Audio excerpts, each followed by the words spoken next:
Right, we are live. Welcome to everyone listening in. I hope you are having a good day wherever you are listening to this. This is episode 9, and some of the topics that we're going to be covering in today's episode. We're going to be finding out about the life of one of the top UK student YouTubers. I'm not sure if she can believe that she's a top UK student YouTuber, but she is. We're also going to be finding out a little bit more about the life of a vegan. Covered that last week. But we're going to be going into a bit more detail, finding out some of the struggles and some of the things you have to overcome. We're also going to be talking about the theory that we both really enjoy is seeking discomfort and yes theory. It's a big social media movement that has become quite successful lately. And then to wrap it all off, I'm going to be finding out more about like traveling around the world and studying abroad. And the sort of like social issues, the things that you go through about like second guessing yourself all the time and whether it's enjoyable and things that you learn and all that stuff. So to go through all of that with me, which is quite a lot, is Jade Bowler. Now she's the co-host of last year, 2019, the Wooden Spoon podcast, which was #1 education on Apple podcast. She's also a content creator on YouTube, as I've already mentioned, inspiring lots of people with to achieve really well in their academia and at school and tackling, social problems and, encouraging people to really achieve. And she's an excellent public speaker and has her own clothing range and is just generally a really inspiring person. So Jade, do you feel sufficiently hyped? That was a cute intro. Thank you. Oh, how are you doing though? How are you doing? Yeah, I'm good. Do you know what? I'm going to university in just under 2 weeks. Yeah. And I feel like it's kind of the end of an era. Like lockdown it's been 5 months in my house, to be honest. It's flown. I know. It's both flown and the days have just inched past. Yeah. Some of them have. I mean, I feel for the people who've been still working throughout this entire sort of last 5 months. But yeah, it is flown. It is flown. But some of the things that I like to do at the start of the podcast now is to let you take the stage for 30 seconds. Tell me what you're getting up to. What are you doing? What should people be checking out about you? Sure. Okay. So as Liam kindly said, I have a YouTube channel called Jade, and I've actually been especially experimental in the last few weeks, which has been really fun, just really using it as a creative outlet. And I think this summer especially, I've been focusing more on relevant social issues such as Black Lives Matter and feminism, and thinking about how I can package it in a fun, engaging, chilled YouTube way, I suppose. Yeah. But I'm starting university soon and I'll be vlogging my adventures around the world. And I do go to a very strange international school which is trying to revolutionize higher education. So I'm going to be for that. Yeah. I'm going to be talking about like a lot of those things. I have lots of questions and lots of things that I'm excited to find out about. Some of which might be things people already know, but hopefully I'll ask a few questions that haven't been asked. That's my hope. But yeah, I'm super honored to actually be able to speak to you. I didn't think that this was at all going to happen, and I guess I didn't fully think it would until I have to give her a shout out because she's an absolute legend. Ria. She'll be listening to this episode because you're her best friend. It turns out she's our mutual friend, which is mental. It's crazy. I know. It's such a small world. Yeah, she raves about you. Do you know, I actually met up with Rhiannon 2 days ago. Did you? Yeah, and we chatted about this. What did she say? Or what did you say? We're like, oh God, you're going on that bloody podcast with Liam Daly. She takes the mick out of my northern accent all the time. Really? But I can imagine you take the mick out of her southern accent, so I reckon it's mutual. Sometimes. A little bit? Yeah, a little bit, okay. She actually just said that you're like a big brotherly figure almost. Oh yeah, I'd agree. Yeah. She told me really sweet. She told me that I was one of the first male best friends that she'd ever had because you obviously went to an all-girls school. All-girls school. Yeah. And that I was, since coming to uni, that I was one of the all-male best friends, which I found really sweet to find out because I don't think anyone's ever said that to me before. So it was really sweet. Yeah, I think you're slowly convincing her that not all men are trash. Oh God, we started off on a high with this already. All men are trash, but no, that's funny that you were talking about the podcast. God, I felt like it should be sort of like, have you seen Graham Norton where it's like the red chair? I've literally been using Ria as like my production assistant for this episode, Oh, finding out wow. like all the funny little bits that happens in Jade's life. Nothing that will expose you, but it's funny little bits that hopefully we'll be finding out across this. But I'm excited. I mean, you both went to, would you say it's quite a posh, like private sort of all girls school? Would you say? No, it's a state school, so it's a state Oh, it was a state school. comprehensive. Yeah, I reckon you think it's posh because it's in the south, if anything. No, I'm Maybe kidding. there's a slight. No, I think our accents, like, I don't know, I reckon if I heard my accent, I'd be like, oh my God, like, she's so posh. But no, it was just a state comprehensive school. But it was definitely, like, a good state comprehensive. Yeah. Yeah. I mean, But it wasn't grammar either. it wasn't grammar. God, No. those grammar schools though. No. But Jade, you're like chucking it all out the water now. I'm excited to talk about your like university and where you're going and what you're doing. It's really exciting. But you obviously have a massive passion for YouTube. Yeah. And you started it 2015, 2014? 2017. 2017. God. Yeah. But still, God, check your facts, Liam. I know.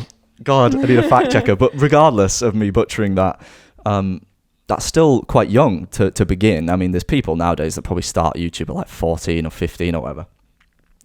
But still, that's quite young to begin. And you're still having experiences that blow your mind even today. I mean, you mentioned just then before we started about what was that happened just today. Oh yeah, so just today, a lovely subscriber just reached out to me about her sister, who is apparently my biggest fan. And today is her 17th birthday, and she asked if we could set up a surprise call for her. And it was amazing, because I sent out this Google Hangouts, I logged onto this call, and seeing the surprise in this girl's face when I just popped onto the screen, she started crying. It was really strange, because at the end of the day, I'm just Jade, you know. I think that's really interesting though, because you see yourself as just Jade. Yeah. And I'm just wondering, you do, across the last 4 years, you must have moments where you think, I am not just in some other people's eyes, just Jade. Has it been a bit of a transition or something that you're aware of when you're going through the last 3 years and being YouTube and being that sort of icon? I want to say icon. Icon! Oh, you flatter me, Liam.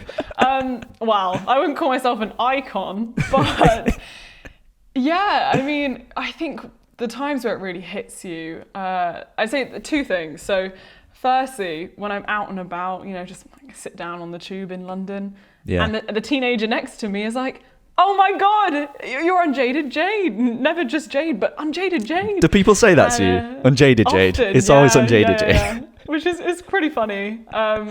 And, it just hits you that they're like, oh, how was your holiday? I saw you got back yesterday. And it's like, bam, it's straight into this almost friendship zone, which is, unlike anything else where they know so much about you and you don't know that much about them. So it's quite unique. Yeah. And then secondly, I mean, I've gone to things like film premieres and moments where it crosses into what you imagine as more of a celebrity event and zone, and those moments remind you that, oh my God, to a lot of people, I'm not just Jade. I'm, this online figure that somehow warrants an invite to events like that. Crazy. And now this podcast. You're going up in the world, Jade. This is honestly the highlight of my career, Liam. Thank you. I got told the story that you went to, was it one of the Hunger Games premieres? And you were running up and down. What was the story? Oh, I didn't go to a Hunger Games premiere. I wish. That literally would have been, no, I wish I did. I went to this, it was like a small Disney film. It was called A Wrinkle in Time. Oh, right. I don't know if you've heard. Yeah. It rings a bell. Yeah, it was really cool because there was like Jack Black like right next to me and Kate Blanchett like right next to me.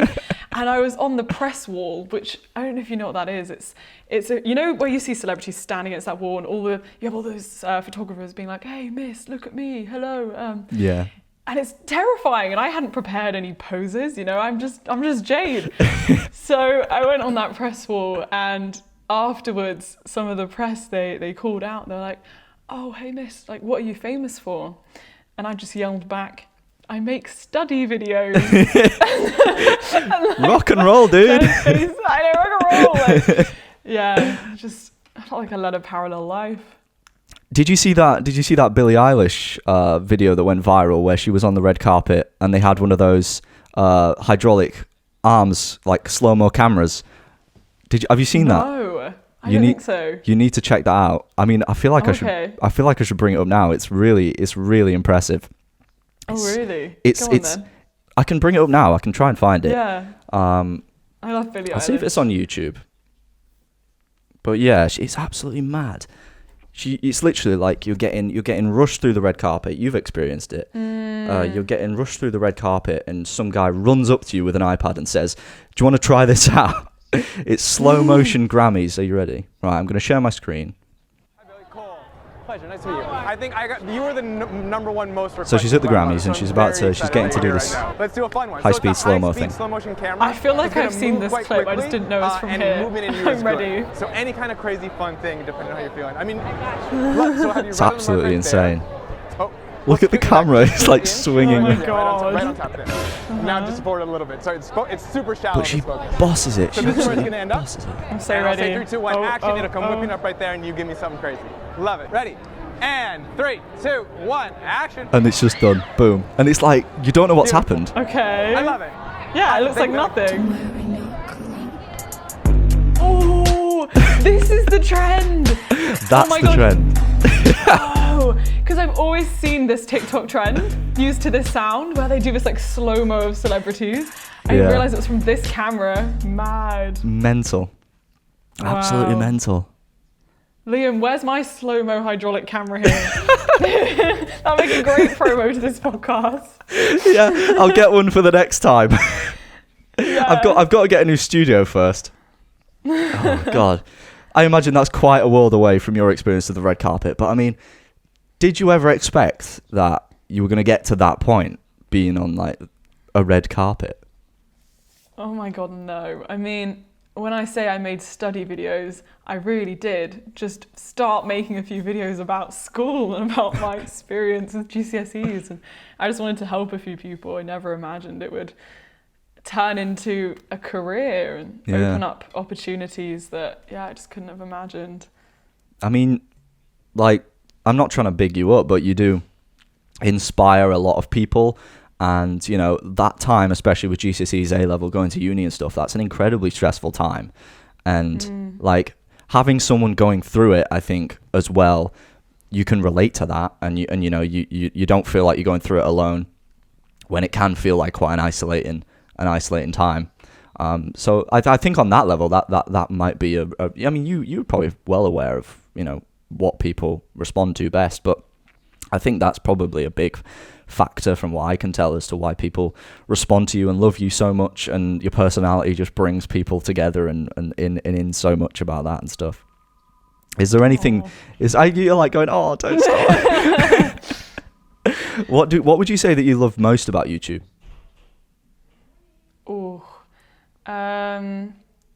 I think it's just connection at the end of the day. It's being able to connect with people that you almost definitely would never meet or would never see in real life. Yeah. And just the power of video, it allows you to inspire people and to enter other people's lives and to gain new perspectives from just sitting in your house. Like it's crazy. It's how new ideas can spread. I mean, I've learned so much from YouTube, and I think it's part of who I am today is, you know, watching other people's lives and learning from people. Yeah. Because you have so much like day to day that you must have to do, and you set projects and goals, and you have a large audience to appeal to day to day. How do you deal with that level of expectation? What are some of the things that you maybe like? Do you have any like rituals, like meditation, or like, you know, maybe lemon tea or something like that? like how far does it go? I don't drink tea, so I don't even know if lemon tea is a thing. I'm assuming it is. Herbal tea. Oh my God, Liam, you're missing out. Herbal tea is the one. Yeah. I mean, you're right.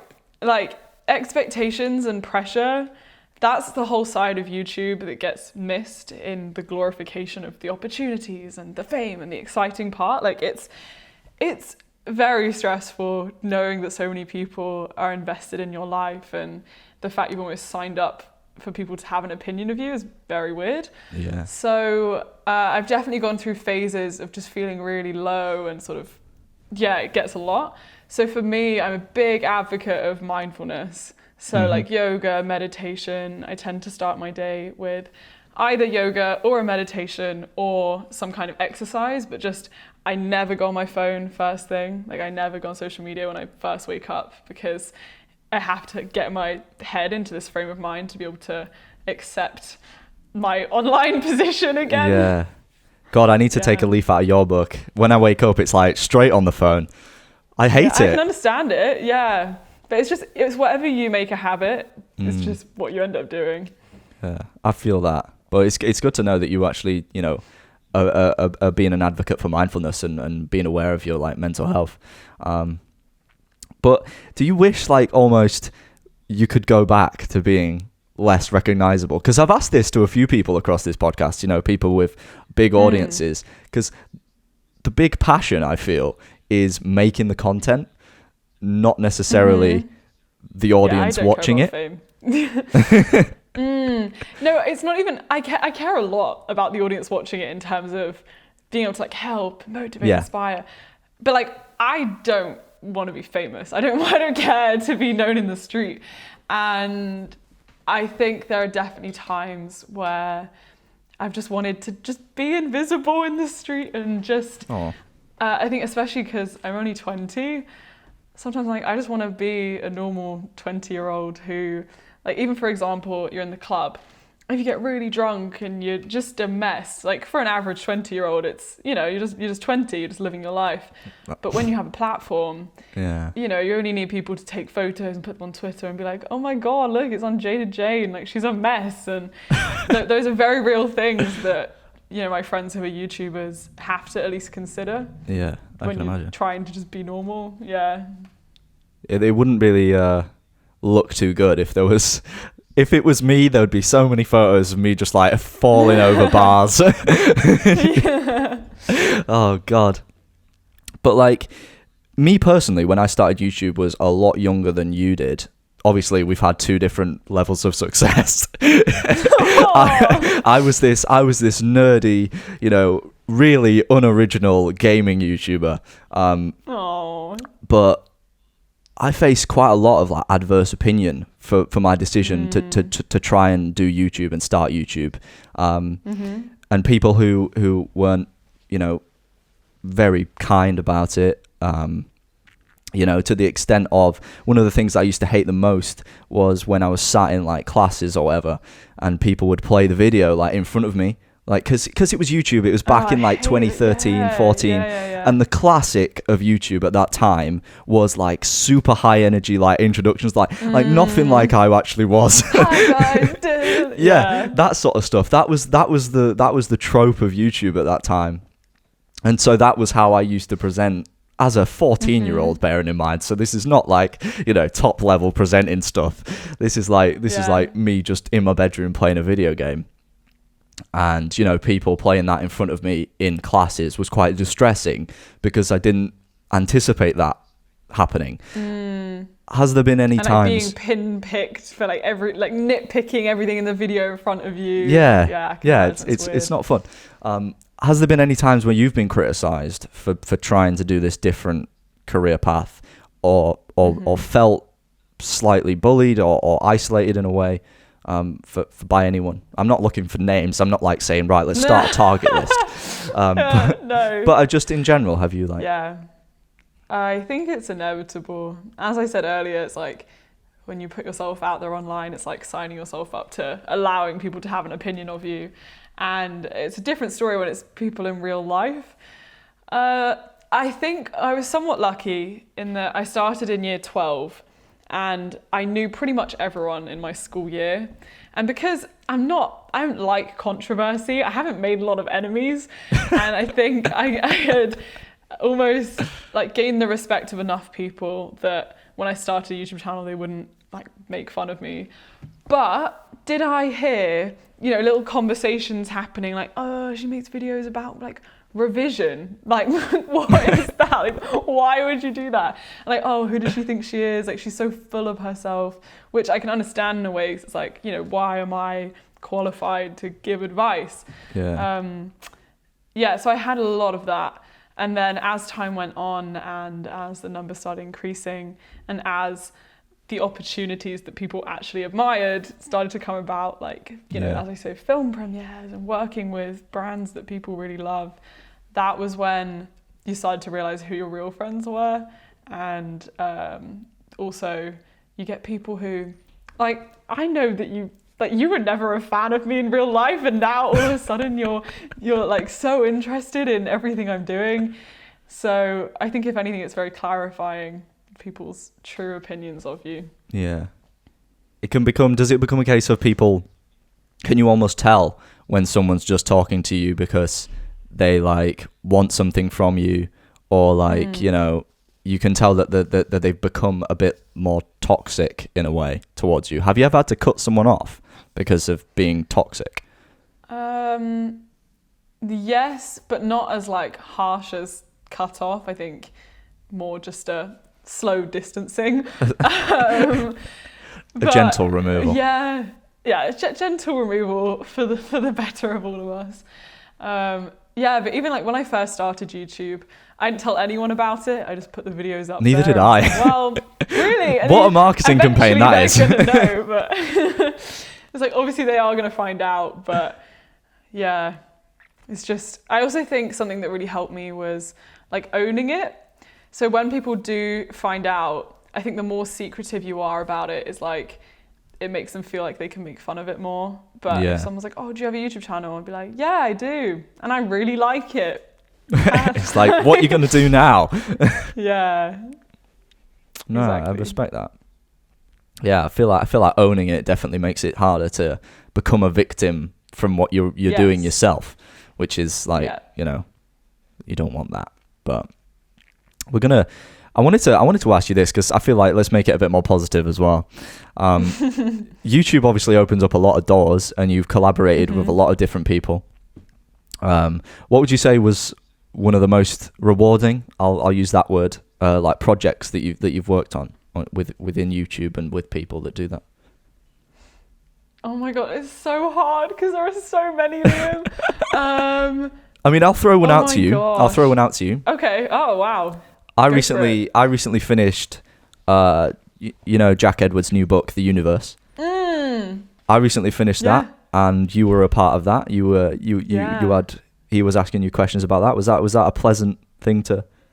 Oh my god, amazing! Like my name and some of my writing is in a published book, made by one of my friends. Like what? I'm even in the acknowledgements. Like what? Yeah, that's mad. I think actually one of the best parts of YouTube is becoming friends with really like-minded people.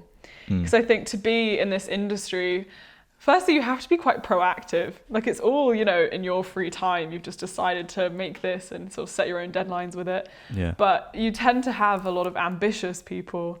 And, Jack, he just wrote a book casually. And I think having a friend that writes a book makes it feel something like an achievable thing. Like, oh, if I want to write a book, well, someone I know has done it. Yeah. And I think that's really inspiring is just, having these incredible people and being able to call them your friends.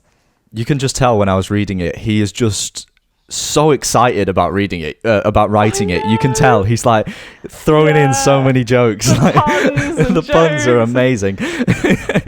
It was hilarious to read. And obviously really useful, filled with tons of advice. But one of the things that struck me the most about that book is literally like the last section where he talks about his experience of what was it that he talks about his mental health journey and feeling like imposter syndrome, I believe is what it's called.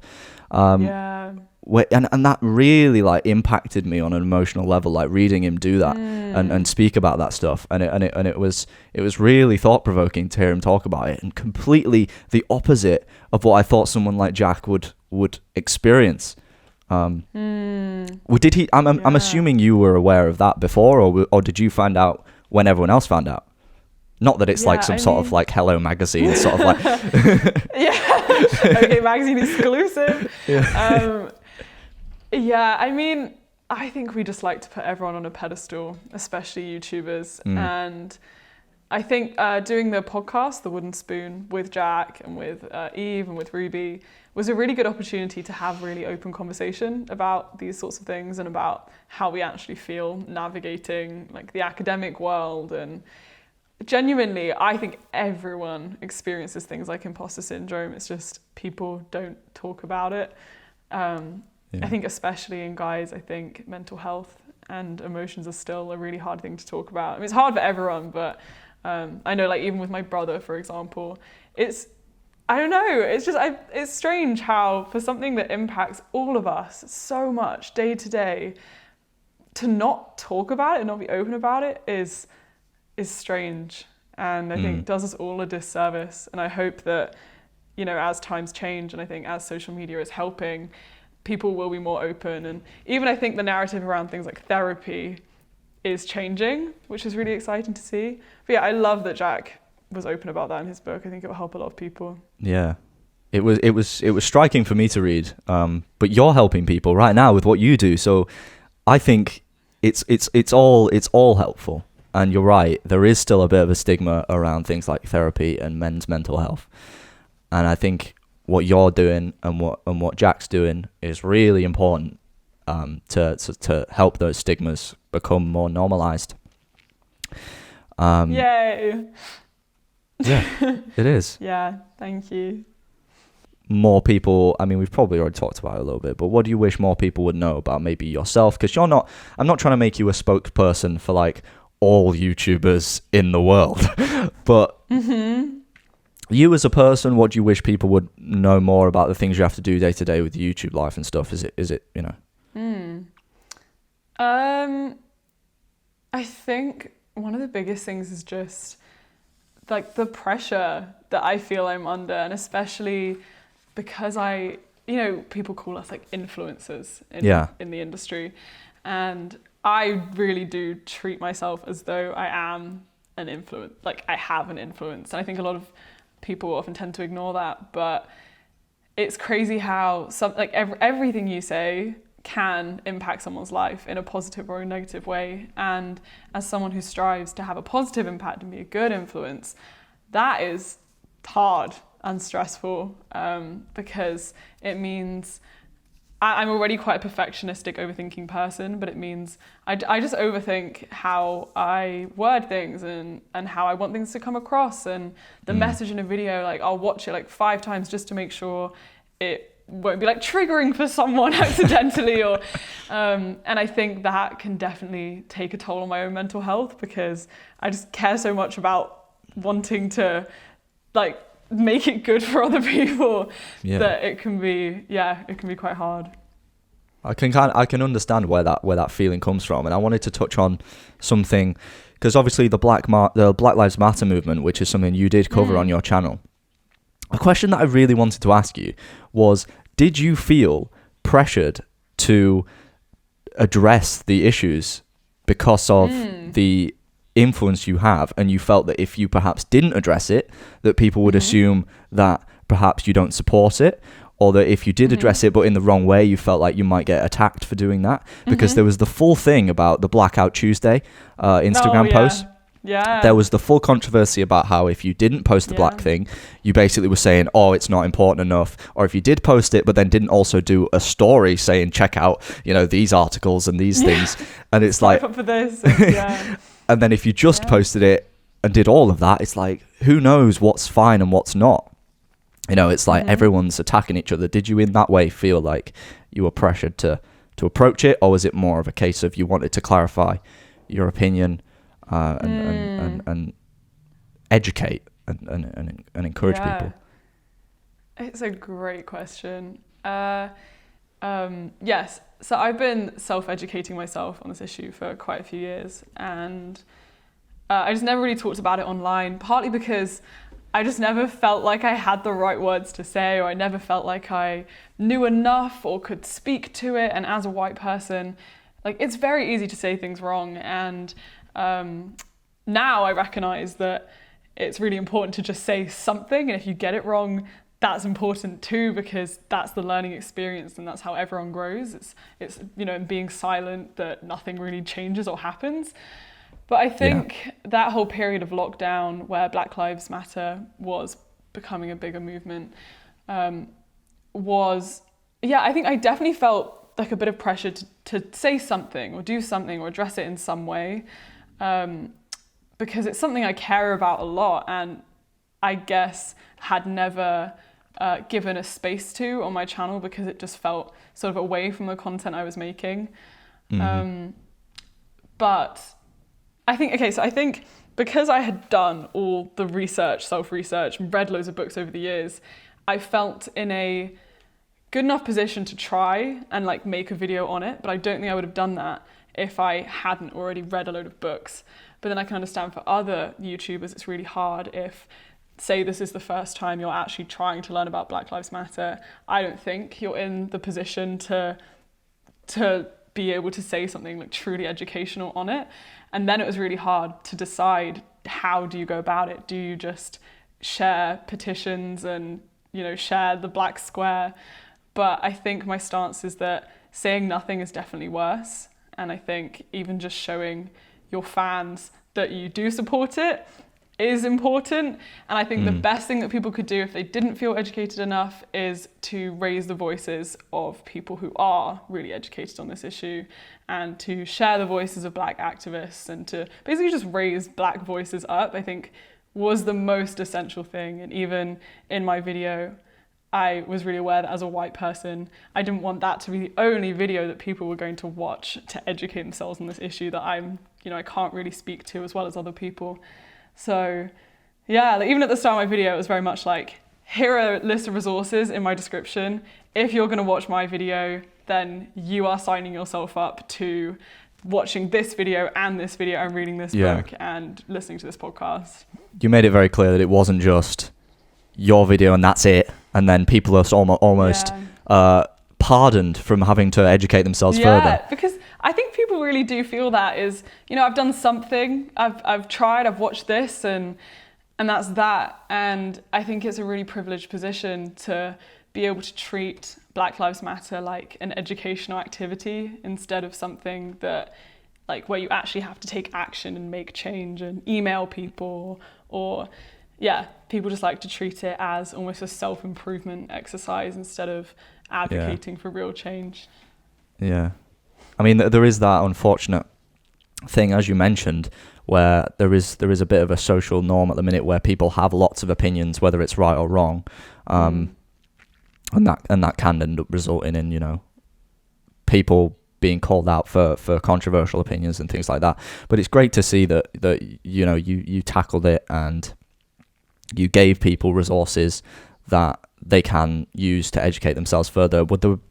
Just for me now, I mean, I've spoken to people on this podcast who've given me loads of information to work with, but is there anything that you could suggest that people that I could read, or the people listening, or check out? Because that'd be useful to know. Yeah, sure. I think a good starting book is Why I'm No Longer Talking to White People About Race. I've heard that. That's one that a lot of people recommend. Yeah, brilliant. I think if you're a non-black person and this is the first time you're trying to understand this space and understand how things that you say might be actually quite harmful and like fall into like white fragility. And if you don't know what white fragility is, there's a whole book called White Fragility that you can go read. And I think that is a great book. I think we often also like to, in the UK, distance the issue to America and demonize America and look at the police brutality there and almost assume that the UK is not racist. That happened very early on, didn't it? When all the stuff started coming out, it's like I saw loads of posts on Facebook about people like berating America, and then it took people having to like, it never happens in the UK. It never happens in the UK. Which it does, just slightly. It's always less been overtly. subtle. It's always been subtle in the UK. Yeah, like microaggressions and Yeah. have you read British? So it's like British, but British. British. No, I haven't, but I love the title. It's a good one. Me too. That's a good one that looks more at like the UK, racism in the UK. Awesome. Yeah. I'll be keen to check those out. I'll add them to my reading list for sure. Brilliant. So veganism, right? Veganism. Come on, it's a big one. It's a big one. I can feel people recoiling at the like preachy vegan stereotype. Oh, I know. It can come across so preachy so quickly, can't it? Yeah. Right. Last week in episode 8, I spoke to this wonderful Italian, and Italy is not well known for its vegan lifestyle. So her personal journey with trying to become vegan has been quite difficult. Trying to be vegan in Italy and then moving to the UK and studying here for like 3 years, whatever. So her experience of that has been quite unique. And obviously the main point of talking about these topics is talking to people who are currently trying to achieve that goal and trying to, be more sustainable. But because of that, it's never easy. Let's be real. No. It's never easy. I'm not vegan, but I look at the world that we live in and it's not engineered for people to be a vegan. Like, realistically, there are ways, but it's not, at a fundamental level engineered. No. So in terms of the struggles, Ria was lovely in advising me some of these stories. Now, you started going vegan from quite a young age, or vegetarian. You started making the transition from quite a young age, didn't you? Yeah, so I've been vegetarian since I was 7, which... 7? Honestly, do I remember turning vegetarian? Not really. I think, when kids go through phases and they're like, oh, I'm going to try being vegetarian for like a week, and your mum kind of humours it, expecting you to go and eat chicken the next week. So when I found out that I was, eating animals, and I'm like, oh, but I love animals, mum. She humoured it for a week. And then I just stayed vegetarian for my life. And she was like, oh, great. And I was the only one in my family. And then vegan for 4 years now. That's very impressive. Yeah. I mean, as you say, is it easy? Honestly, the start is really hard because lifestyle, like, you don't even think about it. Like, everything you just eat as a default, you don't really question it. And then having to suddenly learn what is in products, like, did you realize that like this thing has milk in it? Probably not. And I can remember when I first went vegan, it felt like I just couldn't eat anything. It felt like I was just going through the supermarket like, oh my god, I'm gonna starve. Like, there's just nothing that doesn't have egg or milk. It sounds very difficult. Now, I love this story that hopefully you're about to tell. And it's of your beginning struggles with trying to figure out in the world what's fine and what's not. Now, what's this story like? You found a restaurant that you loved. What happened? Okay, so I went with Rhiannon to a restaurant. I can't remember which restaurant it was, but I didn't do my research, to see if there's like vegan options. So we go there, and I'm like, oh, hi, excuse me, do you have any vegan options? And there was actually like nothing. And I felt so bad because I just like dragged my friend out to a cafe hoping that we can, have a nice time. And to my memory, I literally just sat and ate like leaves. Like there was just like nothing there for me in this restaurant. Yeah, and I think like in the last few years, veganism has changed a lot in restaurants. Like, there's a lot more options in the UK. But back then, I actually used to dread going out with my friends for vegan meals. Yeah, for meals, because I would either have to be really awkward and make sure there was a restaurant that had options, or I would just have to like, I don't know, just eat whatever the restaurant could make for me, which was often not that brilliant. It almost makes you feel like a burden in some way, like having to request. I really felt like that. Yeah. What is this story that I heard about you ending up at an anonymous rally in Brighton? How does that happen? Do you remember? Oh, yes. Yeah. Okay, in Brighton. Oh, I don't remember how we got there.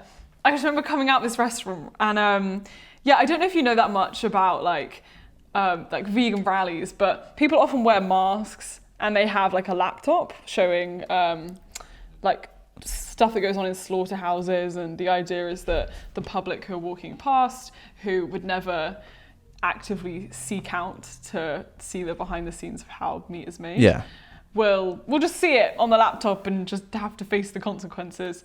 And oh my god, what actually happened? I think we came out and then we were looking at it, and then like one of the girls with the laptop was a big fan of me and like came over and was like, oh my Classic. god, Jade, yeah, like Jade, this is amazing, you're here. I was like, yeah, like wow, you're doing amazing things, like this is really cool. I can't remember, did anything else happen? What did Rhiannon tell you? Oh no, apparently you became like a spokesperson for the event and was like stood on like some sort of like, I don't know, you were doing some sort of like... Really? I don't remember this, maybe. I feel like that's something I would do. Oh dear. But no, that's funny. That is interesting.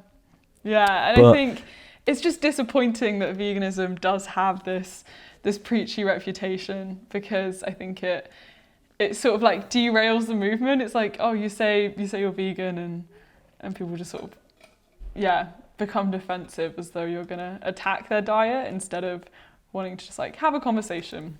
Yeah, gonna whip that steak right out from in front of them. Yeah, like shame on you. No. Yeah. Have like a group shaming. Oh no. Oh dear. So from my perspective, my friend went vegan for Veganuary this year, and it was actually quite inspiring to see them make the change, because they're German, and you know, I'm not stereotyping it, but German is quite like, you know, it's well known for its sausage and its, you know, meats and beer and things like that, and I don't think she was, you know, anticipating perhaps how difficult it might actually be.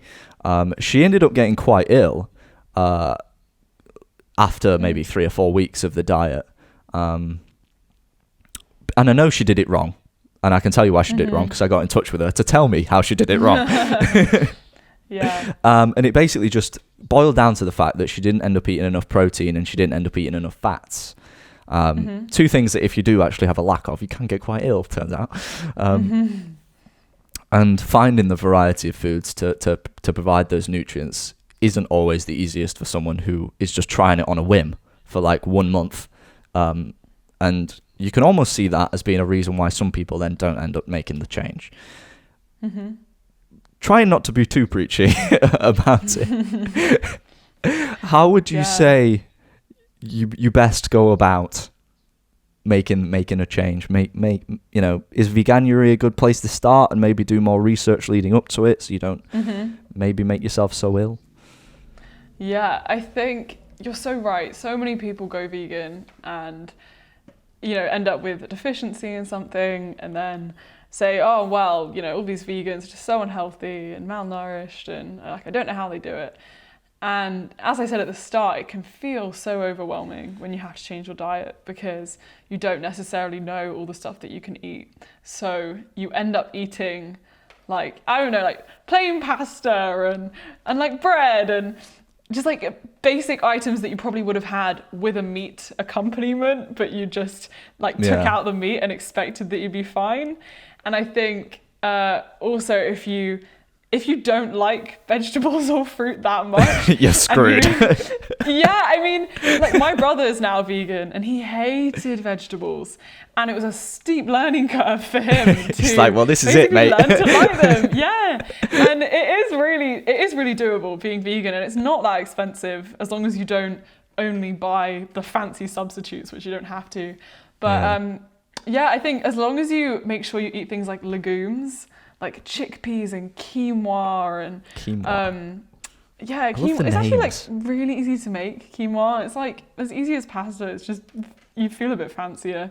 And like beans, you can just get like a tin of beans and stir fry it with vegetables and noodles. It's all about variety, and I think understanding your sources of plant-based protein are probably the most important thing going in. But everyone, you know, assumes like, oh my god, if you don't eat meat, you're just not going to have protein. And as someone who's not had meat since they were 7, it's not true. You can definitely get enough protein. And my brother, he's on a workout kick. This boy, he exercises like 3 times a day, and he's gaining loads of muscle, and he's vegan. Yeah, so I would say just definitely do some research. Check out YouTubers who make what I eat in a days, and yeah. Plugs own channel. No, I don't make that many videos about that, but yeah. Oh dear, what you mentioned, like, meal alternatives, and I'm personally of the opinion that if someone changes their diet like that, they shouldn't go for branded meal alternatives. Things like prepackaged like meals and stuff like that. It's easy and convenient, I suppose, but if you're gonna do a diet, people don't eat packaged meals regularly on a meat diet, so they shouldn't do the same. If you're gonna change it to a vegan diet, you should try and find recipes and things like that. Is there anything that you're eating at the moment that you're really vibing with, that you really enjoy? Oh my God. Any particular meals that you're enjoying at the moment? I always love a good curry. Like a chickpea curry is always brilliant. Okay. And it's just so easy, and you can use like coconut milk. So you use like coconut milk to thicken it and like make the sauce. Just use like a load of spices. It's really easy to get from the supermarket. Just like whatever vegetables I fancy, I'll just chuck in there. And then you can get, so I don't know if you've ever heard of Vivera, but they are a wonderful plant-based meat alternative. And I found them in lockdown and they're just amazing. And they have this like veggie shawarma meat. And it's like the best thing I've ever tasted. It's literally amazing. And sometimes I'll just chuck that in my curry with like some rice. And it's a really easy meal. And I often bulk make it and then like meal prep for like a few days. Yeah, I recommend that. That sounds really good. That sounds really good. Yeah, really good. I'm going to try and make this a bit more studenty now. Because obviously we're both at university. We're not about that, like, you've got a budget, let's be honest. Of course. So what I thought we'd do is we'd react to one of the most viewed, easy, friendly vegan meal videos on YouTube. You may have already watched it. I doubt you have. But I thought it'd be fun to give it a watch. I have already watched it. This first one, if you can guess what it is before they reveal it at the end, you get extra points. All right. There's no points. There's no prize. But if you can guess what it is before they actually show it at the end. Is it like some obscure food? It's not. It's really not. It's probably one of the most. It's like it's an alternative meal for probably one of the most common and popular meals in the world. So. Oh wow. Okay. Right. So this is the video. It's one of those classic, like 60-second meals, and they do it really fast in front of you with like an over-the-top camera. You never end up making it. Right, here it is. This uncopyrighted music is everything. Look, it's going super fast, showing off the old cutting skills. I love it how it's like, gotta get it done quickly, go. Yeah. Look professional. Any ideas? Is it like a shepherd's pie? I can see why you'd say that. Oh, simmering veg is not sure about that. Mashed potato they're gonna make? I don't know. Save water. Now that gets blended. Are you ready? This might show you. Mashed potato? Wait, try it. See what the colour. Nutritional the colour yeast. might. Oh, is this gonna be mac and cheese? Yay! You got it. It is? Yay! Nutritional yeast. Nutritional yeast is like the vegan cheese staple. Hey! You just going, yay! Nutritional yeast. It's amazing. Oh Christ! Dude. I hate mac and cheese. Oh, that's going to be controversial. I'm not a huge fan. Yeah. But would I eat that? Yeah. Would I eat that? Probably. What are we doing now? Frying carrots. Ooh. See, I don't understand frying carrots. Everything else is fine to be fried. I just... Right, what's going on now? To be fair, I have watched this, but I've forgotten what most of these are. So, right, tell me, Liam, which ones have you tested? Are you gonna bring out a bowl of food for me? Yeah, they're all waiting outside your door right now. They're going to come in, you like taste test them. For me, this meal is ruined after they put the zucchini in it. Because I just I like zucchini. It's just so watery. Oh. Minestrone, of course. Look at that my God, bad boy. Jackfruit. Where'd you get a jackfruit on a student budget? I thought this was a student-friendly vegan dinner. What the Have hell you is ever it? tried jackfruit? Have you ever tried it, Liam? Jackfruit? No, I haven't. Okay, so I tried it in Uganda and it is amazing. It's like, oh my God, it's like caramelly. It's really nice. Ooh, easy to source in the UK. Maybe not. Yeah, like where are you gonna get that from? Cayenne pepper, lots of. Have you ever had an American try and pronounce Worcestershire sauce? Yes, It's hilarious. brilliant. Worcestershire, you mean? Oh dear. Can you tell what this is going to be? Because I think this is a fantastic recipe. It looks odd, but honestly, I think it's amazing. Is it what shepherd's they've done. pie? Oh, barbecue. That looks really nice. They make it into like a faux pulled pork sandwich. It's awesome. Oh my God. Wow. Now that is something I would That looks eat. amazing. It looks quite difficult, but it looks good. Yeah. Ginger. So many fast-paced cooking tips here. Ooh. But I think what a lot of them are good Mushroom. for is like it's all a lot of like one pot meals as well. Yeah, true. Oh wow. Miso paste. Are you a good cook, Liam? I didn't even ask. I try to be. I follow a lot of cooking YouTubers. I'm not gonna lie. Ooh. So Oh wow. binging with Babish, Gordon Ramsay, you know, Alex the French guy. Yeah. Love it. Shout Bean out. sprouts. Love Wow. bean sprouts. Does look quite impressive. Yeah, see, this is like your classic ramen bowl. Like, don't think I've ever eaten eggplant before. Do you call it eggplant or aubergine? Well, I just read it. I mean, it is an aubergine as well, but I just read the title. Yeah. I've never But you've had never it though. tried it. No, Liam. because the alternative for this recipe is basically what they're about to do is they're about to make like the you know like potato skins, and you can fill them with mashed potato and like Oh, like a filled eggplant. like a filled eggplant. Yeah, that's basically what they're doing. Oh, But the wow. only version of this I've had is with potatoes. I love this It- upbeat music. I hate this stuff. As a YouTuber, I've listened to so much non-copyright music. It actually yeah. drives me You mad. just like recognise it like YouTube audio library. Who? This is track number 12. That looks good. Yeah. Oh, quinoa. So I've got to get the money shot at the end Yeah. with eating God, it. this is making me really hungry. How dare you do this call at lunch? I apologise. I had a banana. I had a banana before this. You're on it. Lots of onion. Onion is just such a versatile vegetable. Name me a better smell than onion and garlic cooking in oil. Like, Nothing. Exactly. Melting chocolate. I suppose Different. I can see Very that. good. Ooh. Yeah, chickpeas are everything. So easy. So Chickpeas nutritious. and peas. Oh wow, look, there we go. Is this the Easy. curry that you were talking about? Yeah, I think it might be. Oh, but they've had potato. Ooh. This is an idea. I'm giving you ideas. There you are. Oh, yeah. Look at that. Vegan. Oh, yeah. See, Or veggie veggie curry curry. is so quick and easy. It is. This is the one that I love just. tofu.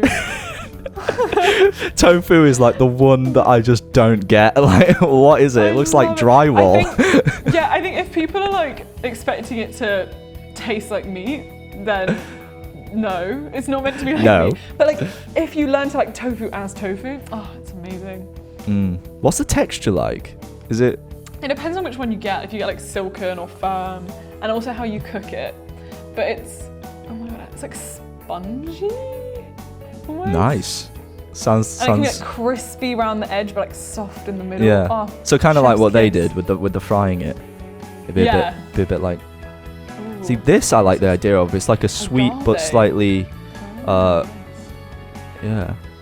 rice vinegar. It'll make like Oh. a syrup that the broccoli goes in. Oh, yeah.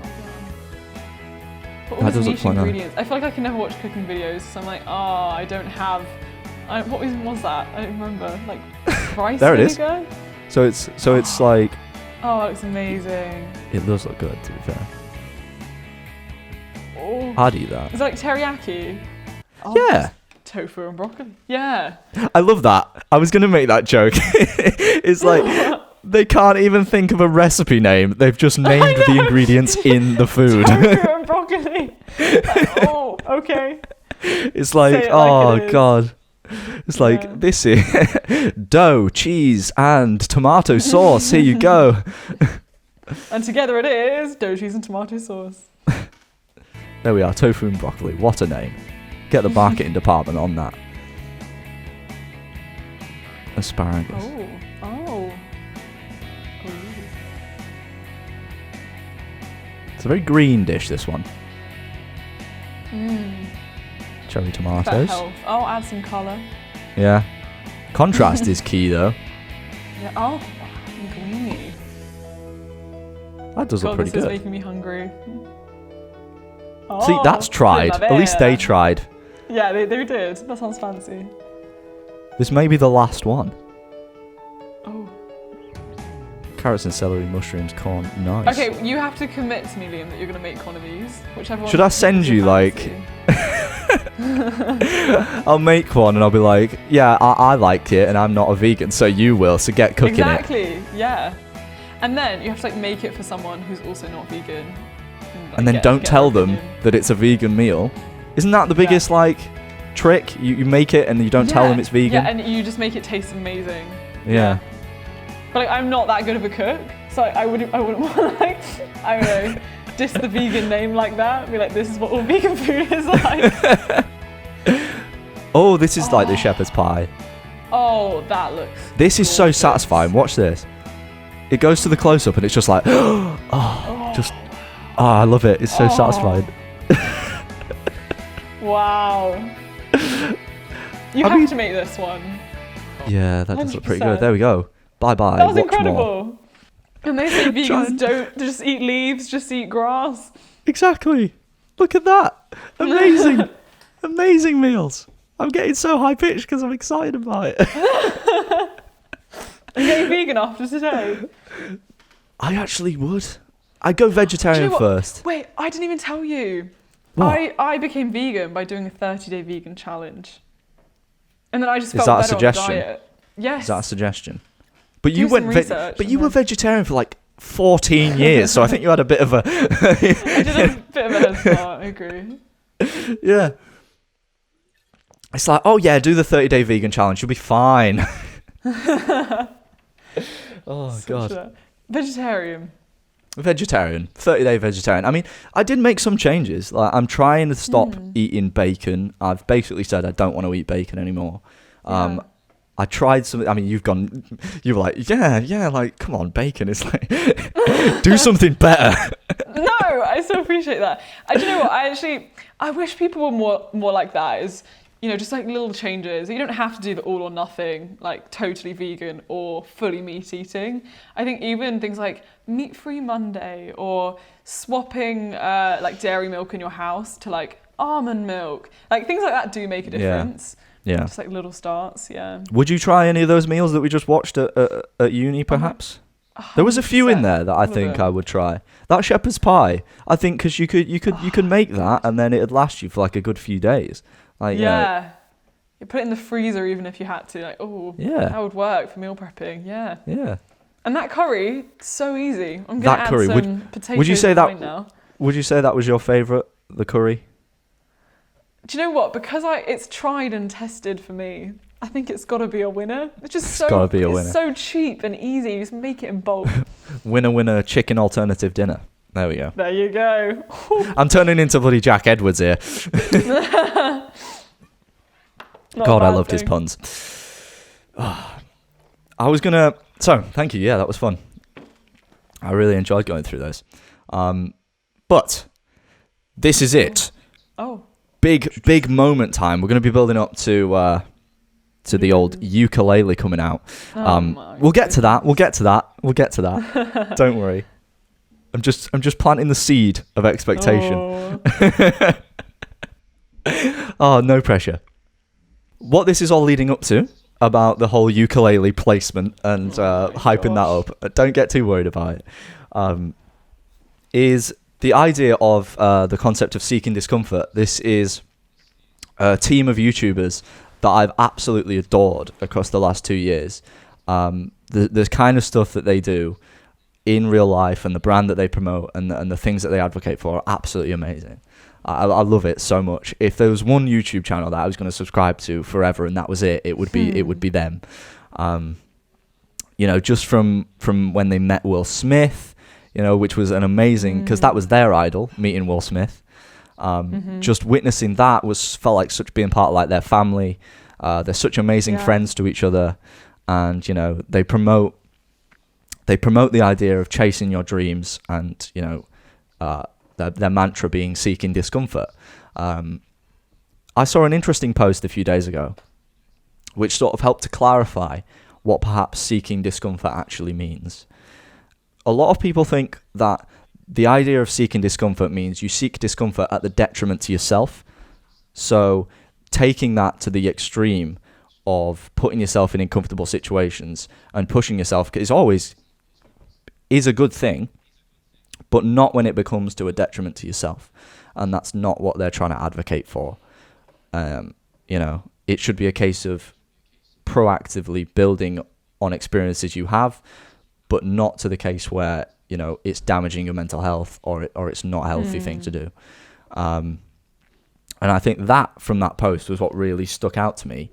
But I was interested to find out, because I found out that you were also a big fan. I mean, who isn't? If you've heard of them, they're amazing. But what does it impact you in the way that I feel it's impacted me, and what does it perhaps mean for you? Yeah, I mean, seek discomfort. I feel like it's partly become an underlying mantra of how I live my life, or how I've lived my life post secondary school, in terms of taking a gap year and solo traveling and going traveling at all, and in the university that I chose, and even where I'm studying this semester. I think there have been a lot of small and big decisions which have been guided by me opting for the out of my comfort zone choice. And as you say, it's not a choice where I know it's gonna push me beyond my limit to where I'm at breaking point and be crying every day because I just have to keep hustling. It's more, okay, this scares me, but it's also exciting and I know I can grow here, and then opting for that instead of just doing what I know will just be easy. Yeah. I think it would be important to have a dialogue now about things perhaps that we've experienced, and I've got a few things to shout out to you, but I'm sure you'll have things to mention that I haven't prepared for. But one of the things that you posted recently on LinkedIn was, and you've just mentioned it, about going to choose to study in Berlin. Yeah. And from my perspective, that seems like a huge thing to choose to do. And it actually ran through my head before I went to university, because when I was looking for film schools and places that I might want to go study film, obviously there was a small idea in my head that perhaps I might choose to go study in America, because like the film industry being pretty huge there. And I mean, you actually went and did that, but we'll get to that in a minute. So run me through that thought process about choosing to go study in Berlin over choosing to study, I'm assuming, back in London again. Yeah. Perhaps I should explain my university a bit first, because it's a bit confusing. Your university situation is more unique than most, I'd say. I guess so. Yeah, just to give some context to that. So initially I applied during my A-levels through UCAS for, UK universities. I was rejected from Oxford. YouTube loves to bring that up again. And that was, in my head, my kind of dream university. And I was devastated after rejection, after interview. And yeah, I took a gap year. I was working out kind of what I wanted to do with my life.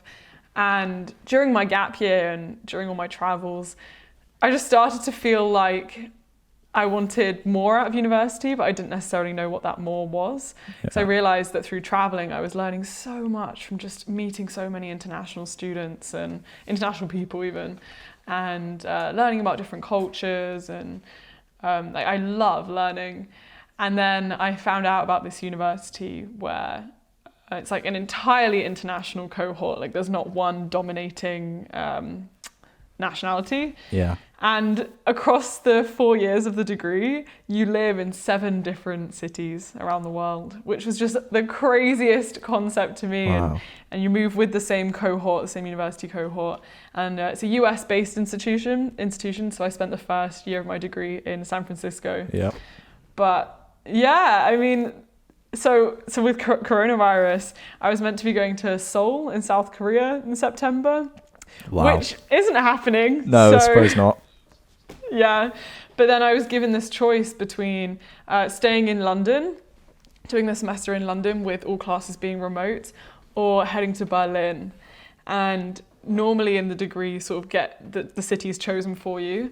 But there was this moment where, okay, Jade, you have to make a choice. Do you stay in London where a lot of your friends are? A lot of my university friends are coming to London. I have my family here. I know London very well. Or do I go to Berlin where a lot of my university friends can't go because of visa issues and I won't know as many people and I don't know the language? And Yeah. It was a lot scarier of an option, especially with the current climate. But I think when I was assessing it all, the fear wasn't a stupid, irrational fear. Like they're doing very well with COVID, for example. Like it's not like I'm being irrational. It was more a comfort zone thing. And if anything for me is a comfort zone thing and I feel in a good enough mental state for growth, then I should just do it. So I went for Berlin and that's where I'm going to be heading in September. I mean, you won't know until you get there and you start experiencing it how you will react. That is true. Maybe I'll check up on you in later time and see what's going on. I'll be like, I regret it, Liam. Take me back to London. But I want to talk about quickly the Minerva project, because that's what it's called, isn't it?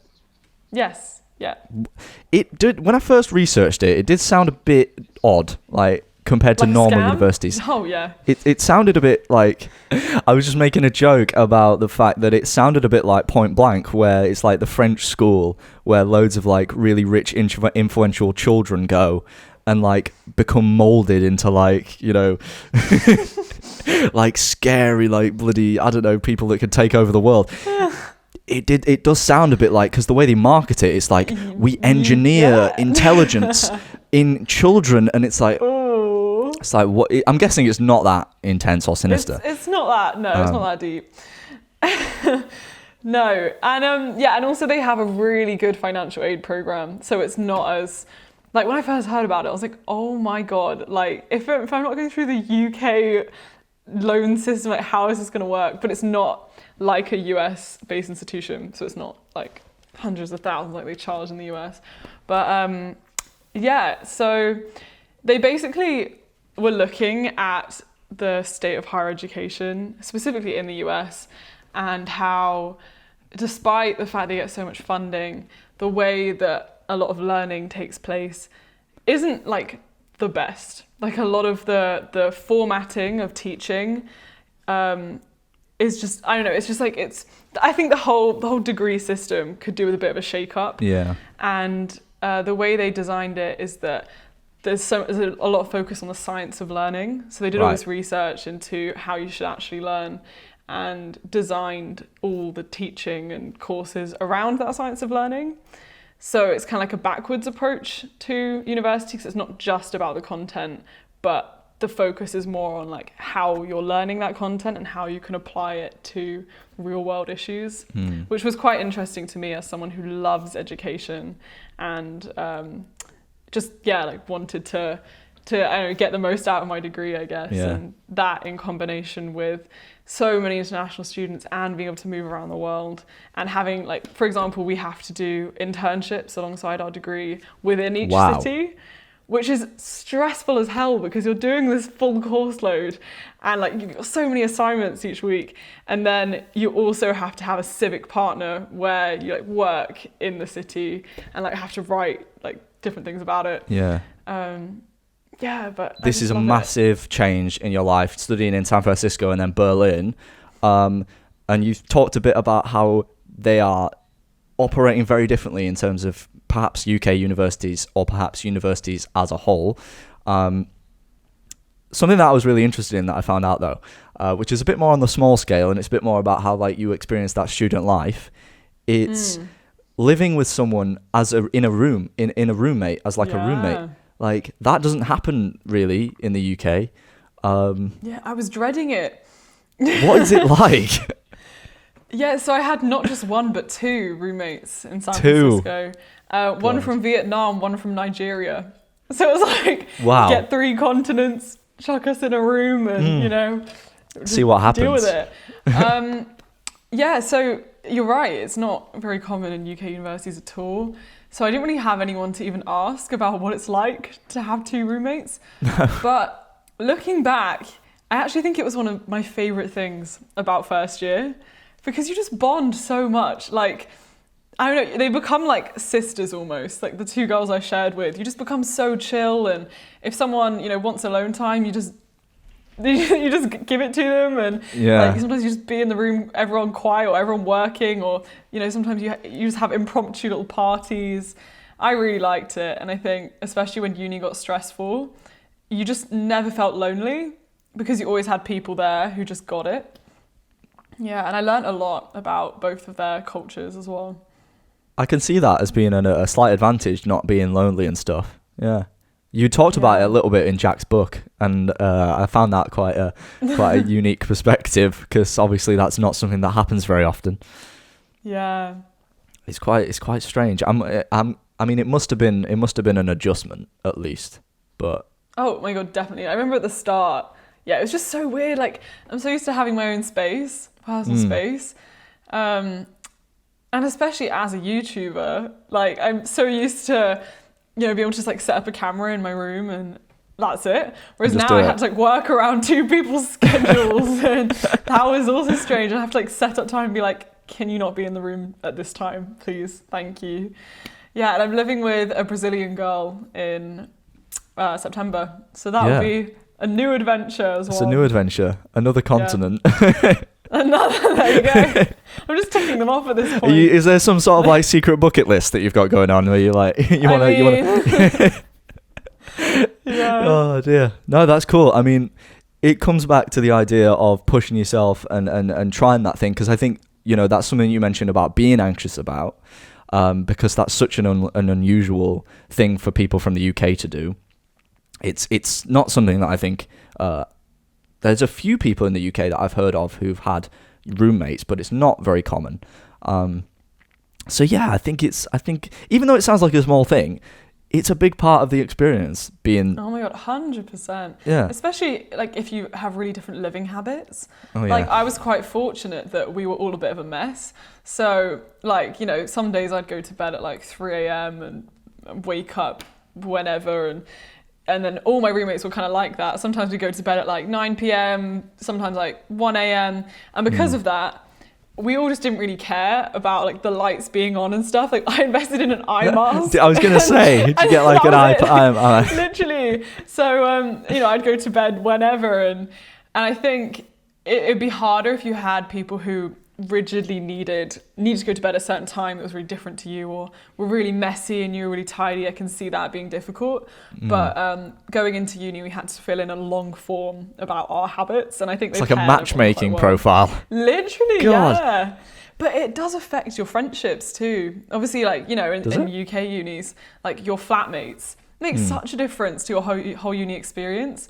But the people you get put in a room with, like your neighbours, like your floor, like that was very formative to people who I became really close with. And one of my roommates is like my uni best friend. So cool. Yeah. I can imagine that would have a really different impact on how you have an outlook on that experience. Yeah. That's cool. You do kind of wish for those different experiences. So I think it's amazing that you've had the opportunity to go out and have those different experiences. And you know, it's quite a privilege, you might say, to experience those different things. It just from my perspective, when I'm living in, because I've lived in a second year house. I'm not sure if you've done that yet. You have. That'll kind of be me in September. We're living in like an apartment of 3 of us. Yeah. Yeah. that, funnily enough, was the first time that I had to start wearing earplugs, because it was just like everyone was just too loud and I just couldn't get any sleep. But the irony was that wasn't the case while I was living in halls, funnily enough, because the walls were like thicker. I don't know. Wow. Thicker walls or something, I don't know. Yeah. But what did you prefer? that is the question, isn't it? That is the question. I'm sure it's really different, just different experiences. They're different in many ways. You lose an element of the community when you leave halls, but I was lucky in the sense that the house that we were living in wasn't that far away from the main campus, so I was walking into campus most days and still managed to maintain some of that community aspect. But yeah, it's just a lot more independent because you have to clean everything. You're responsible for it now, rather than the university cleaners that like sort of you still had like university cleaners in your halls? Oh my god, I'm jealous. We did not have that in our halls. So you're just independent way sooner than I was. I actually posted about this on the Yes Theory Facebook page. You know, Yes Theory has like a full 140,000 person group Facebook page. I actually posted about this on their Facebook page because I was like, you know what, I think this is something people might respond to. And lo and behold, they did. So basically, when I came to uni, I knew absolutely 100% that I wanted to perform music live in front of a crowd for the first time. That's amazing. Mm-hmm. I had this dream in my head. I'd grown up watching School of Rock. I'd grown up I'd grown up listening to like rock bands like the Beatles and Fleetwood Mac and Led Zeppelin, and I was sold. Like, I knew I wanted to perform live if it was the one thing I was going to do at university, and I knew there was a band society at York, so I knew that was where I wanted to do it. And the band society run these things called open mics. And I didn't know anyone because this was first term. I didn't know anyone, so I didn't have a band to perform with, and I didn't want to play by myself because I can't sing. So just performing guitar is Do you not. Want to show us? Don't pressure me into singing. Oh God, I took singing lessons as well, but that's another story. So I got in touch with the committee for BandSoc to basically ask if I could, in some capacity, perform with a band that was already existing. And they basically said, yeah, absolutely, we have a committee band, you can play with us, what song do you want to learn, we'll rehearse it and then we'll play it. And without a doubt, I didn't have to think twice. I was like, I want to play Whole Lot of Love by Led Zeppelin. I don't know if you've heard it, it's one of my favourite songs. And they agreed. But this might be a thing that you maybe relate to. In the back of my mind, I almost wanted them to say no. Because oh my god, yes, you've done the hard part. You put yourself out there, and if they say no, it's easy. It's your way out. It's like I'm off the hook at that point. Yeah, it's like 100%. And they said yes, and the date was set, and it was maybe a few weeks before the night, and I'd been practicing the hell out of that song. I knew it back to front. Oh, no. You know, I feel something coming on. I knew it back to front, and you sort of build it up, and you almost feel like you're living the memory in your head before it's happened, because you're like visualizing how it's going to go. And I had so many dreams about like mistaking the lyrics, or not the lyrics, the chords, and forgetting how it goes. And the night came, and I was standing at the side ready to be called up, and my heart was just absolutely pounding. Like, because this is the first time I was about to play in front of anyone, other than just like my parents or like the guitar teacher, and absolutely terrified. And I get called up, and there's the guy's pedal board in front of me, and I've got my guitar. It's like this crappy, like £150, like that's cheap for a guitar, like £150 like cheap guitar that I had, and I was absolutely terrified. Like absolutely terrified. Like, it wasn't stage fright level, like I'd frozen, but it was just fear of like failure, like that this was it, like like in some weird thing in my head where it was like, oh, this is it, like if I fail now, that's it, you know, like people are gonna like which is the exact opposite of the reality, but that's what you build it up in your head. And I just remember like the singer turning to me and saying, "Are you ready?" And the song, I don't know if you've heard it, the song starts with the guitar. So it was me leading the whole band. And I just remember that being the most surreal moment, starting that riff. And just like, from there, the whole thing was just a blur. Like, And you did it, and it was amazing. And I did it. And honestly, it has an iconic solo in it. Yeah. And ripping that solo Yeah, in it's front challenging. it was challenging, but the most rewarding thing I think I ever did. Oh, wow. Absolutely blew my mind that was possible for me personally, because like didn't anticipate that was going to happen. But just such a insane moment in uni life, you know. Wait, I just want to say, can you hear the blender? Only a tiny little bit. Okay. I'm like, probably have to put the blender on right now. Okay, I think the blender stopped. But yeah, wow. No, that sounds amazing. That's amazing that you put yourself out there too, because obviously you're looking back at this as such like a pivotal moment for yourself and like something you're really proud of having done. But I can imagine like how easy it is to just not put yourself out there, because you can imagine that worst case scenario happening. But I mean, how often is that going to happen? Rarely, hey? I know. Yeah. You think so, but in your head, it feels like it's going to happen every time you do something that's you know, a little bit outside of the norm. Definitely.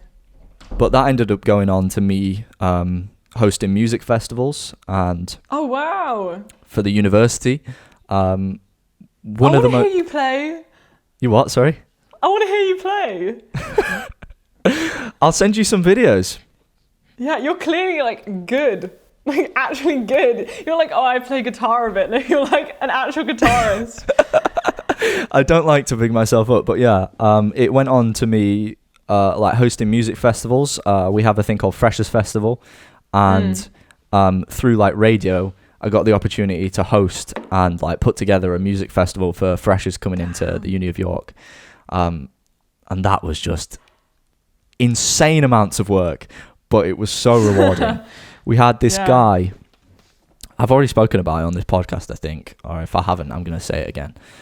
We had this guy playing a song by Adele. I got him to come all the way up from London to come and perform. And he drew all of the crowd away from the main stage of the university, because USU, who's our student union, was also putting on a festival, and our stage was a part of that festival. He managed to pull all of the crowd away from the main stage to come and watch him at our like reasonably sized stage. Like, it was a professional stage. It had like LED lights, all sorts of stuff. It was mental. And he pulled everyone away and started playing this song by Adele, and everyone took out their phones and started doing like the candle thing. And I literally was just like, oh my God, this is the uni, this is it. Yeah. This is my magnum opus right here. This is like That's peaked. amazing. Yeah, because even like creating that atmosphere, like, that's hard to do. That's amazing. Oh, it was pretty mad. But I mean, that's what I've been trying to get across in this podcast as well, that I was able to do that just because I was part of radio and had a bit of a keen interest in music. Like, it wasn't anything special. It wasn't like a special concoction of it was only me who could have done it. It was just, you know, it's something that people can do at uni, and it's experiences that, you know, are achievable. And definitely, yeah. So obviously you're like really into radio at uni. How did you get into that? Was there ever a moment where you were like, oh, should I do this? Like, do I have time for it? Like, trying to juggle everything. Like, what got you into it? So I love it. This is how like you interviewing me now. I'm just interested. I'm not used to people asking me questions on this podcast, but anyway. We're off script now. Yeah. So I went to uni, and I never, ever in my mind, I wasn't even thinking about it. Radio was not something I was going to do. I wasn't even thinking about it at all. You strike me as someone who's like, at 5 years old, you listen to the radio in the car and you're like, Mum, that's going to be me. That's going to be me, Mum. It's like, no. it wasn't even crossing my mind. I didn't even think about it. And basically, my stick was a radio presenter with BBC Radio York, or I think it was either York or Sheffield. And he was my stick, and he suggested that I give it a go. And I basically went on one of the first radio shows I ever did was like 2 weeks after Freshers Week, and just sat in as a guest on the flagship music show at URY. Sat in as a guest, felt completely out of my depth, like just didn't have a clue. I was terrified to even speak. Like I was sat in front of the mic, a lot like this, and I was so scared to even say anything because it was like they were talking about like music and albums that were coming out recently, and I hadn't told them, but I'd never been to a live gig in my life at that point. And they were two people who literally their job, in inverted commas, was like going to gigs and reviewing music. Oh my god! Yeah. And so I was just sat there like a rookie. I was like, oh shit! like, what am I gonna say? Wait, did they ask you like what was your favorite live gig? Yes, that is literally. Wait, you're kidding! Oh no! Did you make it up? Did you lie? There was like a proper existential crisis moment where I was like, do I just basically say, like, oh, I've never been to a live gig, and then just witness them on air, just have some sort of like knee-jerk, like, real, or do I save them the and myself the embarrassment of making it up? I think I ended up to my not necessarily regret. I think I basically just said, because I watched a lot of live gigs on YouTube, so I basically just sort of blurred the line. I've been to them all. I basically just blurred the line and was just like, yeah, I watched that Royal Blood set a few years ago from Coachella. Nice. I was like, I don't know what I said. Coachella. Yeah, been to every Coachella, yes. Yeah. I basically was just like, yeah, I've seen live gigs technically, just not been there in person, but yeah. And that was my first introduction, and then from there I just fell in love with it. Wow. And just What is it about this? Yeah, what is it about radio that you love so much? It's speaking to people. Speaking to people who are passionate about music, because through this podcast I've actually discovered that I enjoy just as much talking to people about their life and finding out things about that as I do enjoy talking about music. But music is fundamentally where it's at with the radio for me. And it's just the opportunities to talk to people that I otherwise never would have the opportunity to speak to. I spoke to Blanks Does Music, the guy from... the Dutch guy. Yeah, the Dutch guy. I did a little game with him where the popular thing that he does on his channel that he got kind of famous for was taking popular songs and changing them into different genres. So for my interview with him, I decided that I would take songs that he hasn't changed and try and see if they would work in weird genres and present them to him as like to get his reaction to it, and he absolutely loved it. It was like he thought it was great. And with the difference with perhaps this interview compared to a radio interview is you get literally, and this was I was shocked when I found this out, you literally get like 10 minutes to talk to some of these people. That's it. You have 10 minutes to try and ask everything you want, to try and get as much out of them as you can. And that just shocked me. Like I was so not prepared for that. It ramps up the stakes so much more. Yeah, I can imagine. So yeah, I interviewed him, and it's just interviewing people that I'd never otherwise speak to, and the people that you work with in radio as well are fantastic, and they're all creative people, and they're a lot like you, that pushing themselves, trying to find different things that they can do and experiment with things, and it's just a lot of like creativity, and we're all just love making things and love. I feel like I'm selling it quite well.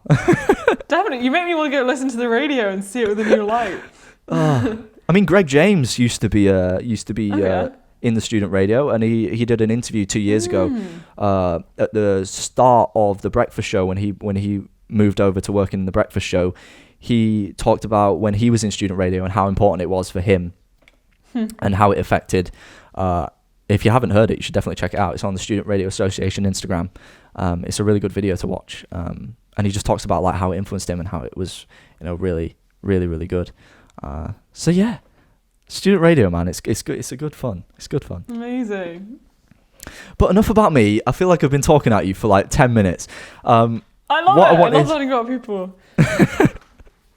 What I was excited to do with this segment is you have been trying to do something, learn a new skill, which is exciting. And I think learning a new skill is really important. And we've had so much free time lately.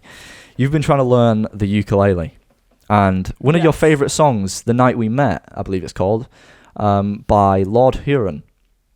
Mm-hmm. And that song was used famously in 13 Reasons Why as well, which I don't know if you've watched. Yes, yeah. And I love that song. Maybe the first time I heard it. Yeah, I fell in love with that. God, that series messed me up emotionally. 100%. Yeah, it got darker. Yeah. I've not seen the recent series. Honestly, that series has it's fallen off a cliff. It's mental.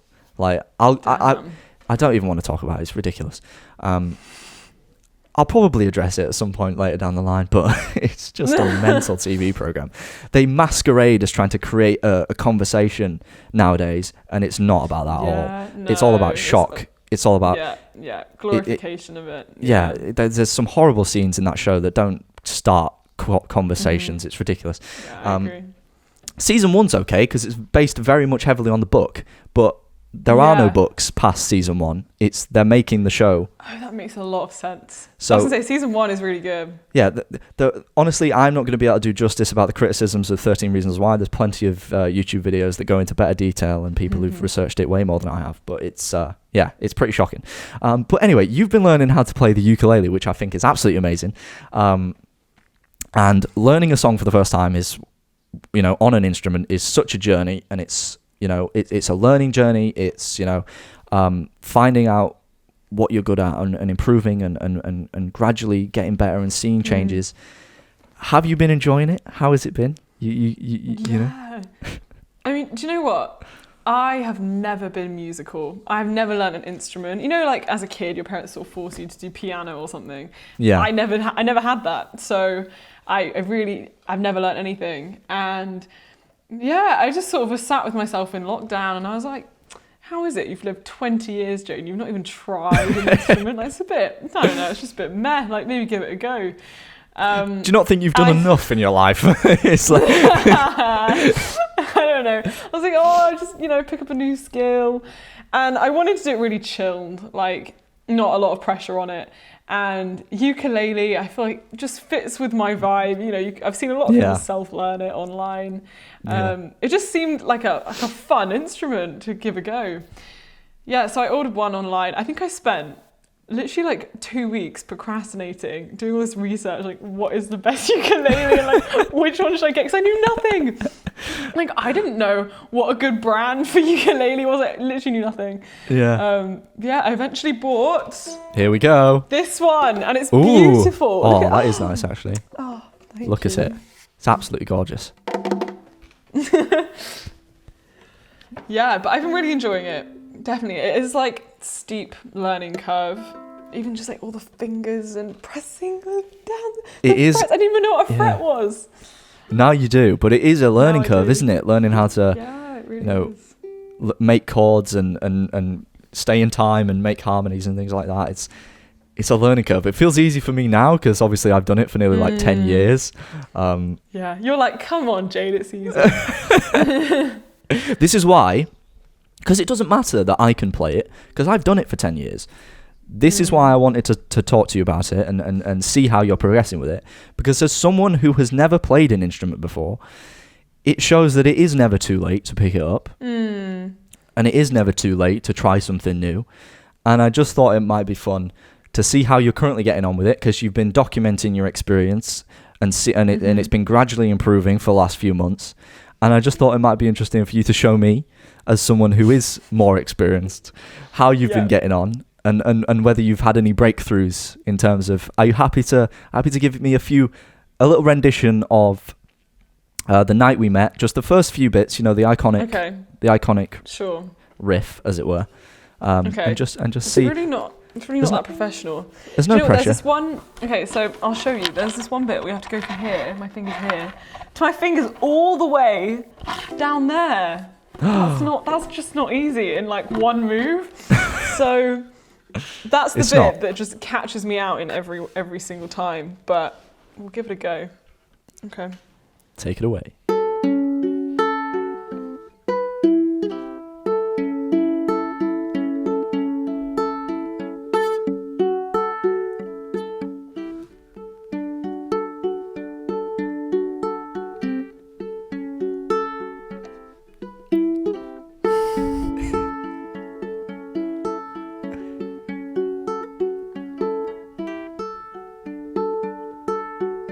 And then I would start.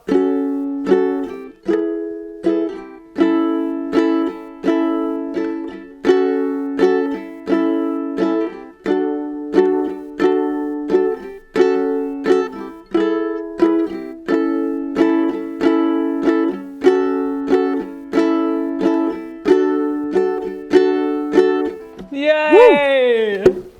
I can see you were actually getting into it, and I respect The that. crowd goes wild. Yeah, like a clap track, canned laughter, just like canned Yeah, clapping. Woo! Old Disney show.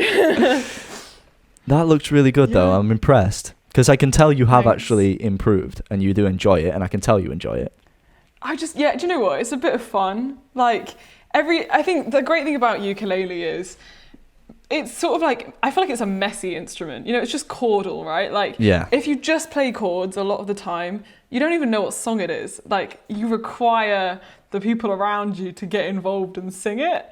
So I think it's an instrument that brings people together because it just encourages you to let go a bit and just join in. And yeah, I can't wait for university to bring it and sit in a common room and just play a song and start singing badly and everyone will join in. You're gonna be subjecting all your flatmates and the people you live with know it. Yeah. to The Night We Met by Lord Huron every day. Oh, love it. No, I'm impressed. Would you say apart from the sort of like learning the chords and that aspect of it, is there anything else you've learned from trying to learn the ukulele in terms of maybe like dedication? I'm not trying to put or perseverance, because that's something that I experienced when I was learning guitar. Yeah, I think it's consistency even when it's hard. So I think there were times where I just really didn't feel like I was improving. Like the strumming patterns, there's still some I find really hard. Yeah. And I would practice it every day. And you just don't feel like there's a breakthrough. And when you're at that point, especially because I'm trying to learn myself and it's all self-motivated, it can be really tempting to just stop and not want to pick it up again. And so I think it's important to find this balance between like keeping it fun and just you know, viewing it as something that is enjoyable and not pressured. And also just like making time for it every day. Like I would just put in my routine that like before bed, for, you know, even for like 10 minutes or like one song. And I think just starting it, it often takes you on to doing it for like 20 minutes or half an hour. But it's just making the habit that's important. We're good. Yeah, it's that easy, but no, I did enjoy that. I think stick with it, keep persevering, you know. And I'm trying to hype you up guitarist. here. I need that. I'm trying to get you in the mood. Advice. You know, and I think one thing that I've learned about guitar more than anything is you gain way more out of it than just the guitar. You gain way more in terms of what it can open up. That's and so true. You know, developing. And what I did obviously with my guitar is a bit of an extreme case, and I don't think, or I mean, you'll surprise us, Jade. You will surprise us. You'll probably turn up on some stage somewhere rocking your ukulele. We never know. Can you imagine? Oh my god, yeah. Look at me next year. I will have written a song which has got like 2 million plays on Spotify, and then I'll be performing it somewhere. Yeah, I'll be I getting. highly doubt that. If you do, you'll see me in the crowd cheering you on, going, "I was there at the beginning." I should name it like The Day We Met or something. It's like a little spin-off. Yeah, just a slight spin-off. Only Yeah. Oh, that's funny. So, I feel like we've had a bit of a different experience of uni life, and I want to see how that difference compares from UK to US. Someone who is probably more dedicated to work than I am. Someone who probably doesn't surround themselves with, like, I don't know, I've surrounded myself with quite a lot of interesting figures over the years, you might say. So I've compiled a I never... can relate to that. Yeah, I know. I've compiled a bit of a never have I ever list, okay? Oh. With the idea being that we're going to see just how different our experiences are. So, have you ever left out plates for more than a few days at a time? Okay, do you know what? I was gonna say in our student halls, we had a massive communal kitchen for all the students, so it's a bit different because I've left out a plate and had it stolen. So what?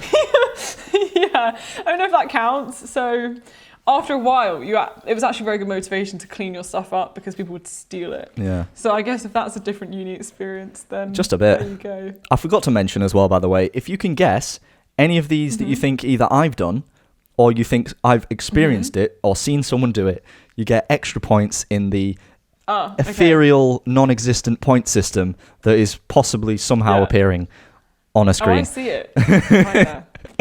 I'm going to guess you have done that. I'm not sure if That's I've a ever. yes. I'm not sure if I've ever done 3 days, but I've known people who've left out plates and pots and bowls and pans for weeks. I've seen that, and it congeals. I've seen that It goes too. fungal. It goes pretty fungal. It just makes you want to clean it less. Yeah, it really does. Have you ever drunk text a pizza place asking for free garlic bread? I have not, but that sounds very specific, and I feel like you have. I knew someone who did. It was on a night out coming back, and we couldn't get any, so they decided to drunk text Pizza Hut to ask if we could get some free garlic bread. They didn't. Funnily enough, they didn't deliver it. Yeah, I was there for free, you know. Cheeky. God. Have you ever jumped behind the DJ decks in a club? Yes. You have. Yeah. Ooh. Jade. Jade. My best friend. No, how long did you manage to stay behind before you got kicked out? Or were you invited? Because now I've got to ask, were you actually invited? Were you DJing a club, Jade? Okay, maybe I was invited. This was actually in Oxford. This was in a club in Oxford, yeah. So I was with some other study tubers, and like one of them, I can't remember who it was, had just like befriended the DJ. Of course. And so it was brilliant. So I just walked over and they're like, oh, hey. And I'm like, hey. Like, yeah, me with my no musical knowledge, of course I can be an amazing DJ. Oh God! Yeah, and the friend that I knew who jumped behind the DJ decks got manhandled away. Yeah, I mean, I wasn't exactly manhandled. I don't think I would do it without being invited. Maybe as I progress in my ukulele skill, Yeah. I can, like, I don't know, go up to a mic or something and just like hack it. A ukulele solo in the middle of the club. Yeah. Yeah. God, this is highlighting how different our lives are. Have you ever necked a dirty pint? No, because I'm really, really bad at like chugging anything. Water, orange juice. I'm not even genuinely, even like water, like I just can't chug for the life of me. Have I tried? Yes. Tried and failed. That is what we like to hear. As long as you've tried. Yeah. Oh God, dirty pints in Freshers Week. We like to drink with Jade. We like to drink with Jade. Because Jade is It's our our mate, mate. but Jade will always fail. Because she downs it all in 8, and then you count down, and then you usually fail somewhere there you around go. 6 or 7. Yeah. Because it's always that mental person who puts like Tabasco sauce in it or something. Anyway. Yeah. Was that you? No. Is this Do I you talking about strike you yourself as in third that? person? I have not drank a dirty pint. I do not regret it. Have you ever shouted "oi oi" in the club when an absolute banger comes on? Yes. Jade, man. No, okay, I'm almost certain the person I can imagine doing this is Eve Bennett. I'm almost certain that she's done that. And so Yeah. I think I just like, I don't know. We've had a few drinks, just like, And in Australia, we went clubbing in Australia. And like, I just developed the habit of doing this. Oh, God. This thing. I think it's called a shaka. I don't know. Shaka. Yeah, I feel like that just goes quite well. So you're doing that and going, oi, oi. Oi,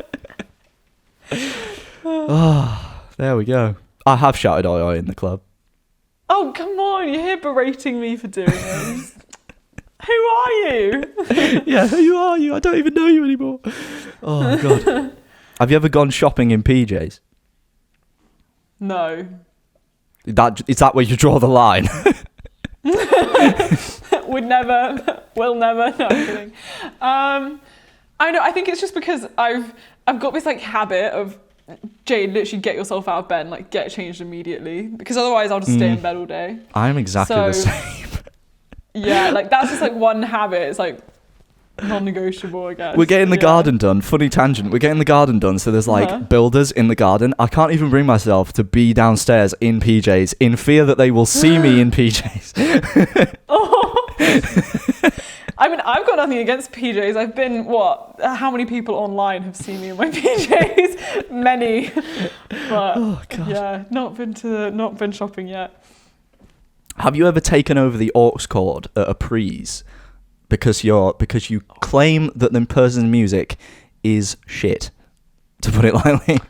I actually don't think I have. No. You're doing well. But do I like my music? Yes. Yes, of course. I mean, who doesn't like their own music? That's true. What's your verdicts on me? I reckon you would, because you're so passionate about music. So I feel like if you heard some really bad music, you'd be like, come on. Come on, mate. What are you doing? You exposed yourself, yeah. Tell me. You're right. Am I right? Yeah. Right. I'm unapologetic about my my music taste. So yeah, take that as you want. What's the song you're enjoying right now? Black Bear released a new track. What's it called? I can't remember what it's called. Glass Animals released a new album recently, which is awesome. Yeah, I was listening to it on my walk yesterday. I was like, oh, love it. Yeah, it's so good.